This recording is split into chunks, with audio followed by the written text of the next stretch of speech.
ಇದು ನೀಟ್ನ ಸಮಸ್ಯೆ ಪ್ರತಿ ವರ್ಷವೂ ಕೂಡ ಈ ರೀತಿ ಪೇಪರ್ ಲೀಕ್ ಆಗ್ತಕ್ಕಂಥ ವಿಚಾರದಲ್ಲಿ ರೆಗ್ಯುಲರ್ ಆಗಿ ನಾವೇನು ಕಾಣ್ತಾ ಇದ್ದೇವೆ. ಈ ವರ್ಷ ಈಗಾಗಲೇ CBI ಎನ್ಕ್ವೈರಿ ನಡೀತಾ ಇದೆ. ಮುಂದಿನ ದಿನಗಳಲ್ಲಿ ಇಂಥ ಘಟನೆಗಳಾಗಬಾರ್ದು. ಕಾರಣ ಏನಂದರೆ ಭವಿಷ್ಯದ ದೃಷ್ಟಿಯಿಂದ ಮಕ್ಕಳುಗಳು, ಯುವಕರು ಸಾಕಷ್ಟು ಪಾಪ ಟೈಮ್ನ ಹಾಕಿ ಪ್ರಿಪೇರ್ ಆಗಿರ್ತಾರೆ. ಅಂಥ ಯುವಕರಿಗೆ ಎಲ್ಲೋ ಒಂದು ಕಡೆ ಇದು ಭಾಳ ನಿರಾಸೆ ಉಂಟಾಗ್ತಕ್ಕಂಥದ್ದು ಆಗೋದು ಬೇಡ.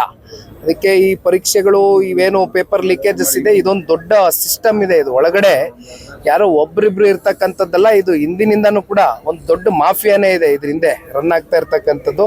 ಮೊದಲು ಅದ್ರ ಮೂಲ ಏನು ಅಂತಕ್ಕಂಥದ್ದು CBI ತನಿಖೆ ಮೂಲಕ ಕಂಡಿಡ್ಕೊಂಡು ಮುಂದೆ ಮತ್ತೆ ಭವಿಷ್ಯದ ಮಕ್ಕಳುಗಳು, ಯಾಕೆಂದರೆ ಸಿಕ್ಕಾಪಟ್ಟೆ ಹಲವಾರು ದಿನಗಳೆಲ್ಲ ಸ್ಟ್ರಗಲ್ ಮಾಡಿರ್ತಾರೆ, ಓದ್ಕೊಂಡಿರ್ತಾರೆ.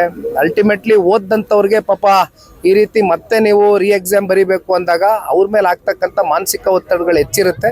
ಬಹುಶಃ ಮುಂದಿನ ದಿನಗಳಲ್ಲಿ ಇದಕ್ಕೆಲ್ಲ ಒಂದು ತೆರೆ ಎಳಿತಕ್ಕಂಥದ್ದಕ್ಕೆ ಅಂತಿಮವಾಗಿ CBI ಎನ್ಕ್ವೈರಿ ಮೂಲಕ ಇದಕ್ಕೇನಾದ್ರು ಒಂದು ಅಂತಿಮ ತೆರೆಯನ್ನು ಎಳಿಬೇಕು. ಇದು ನೀಟ್ನ ಸಮಸ್ಯೆ ಪ್ರತಿ ವರ್ಷವೂ ಕೂಡ ಈ ರೀತಿ ಪೇಪರ್ ಲೀಕ್ ಆಗ್ತಕ್ಕಂಥ ವಿಚಾರದಲ್ಲಿ ರೆಗ್ಯುಲರ್ ಆಗಿ ನಾವೇನು ಕಾಣ್ತಾ ಇದ್ದೇವೆ. ಈ ವರ್ಷ ಈಗಾಗಲೇ CBI ಎನ್ಕ್ವೈರಿ ನಡೀತಾ ಇದೆ.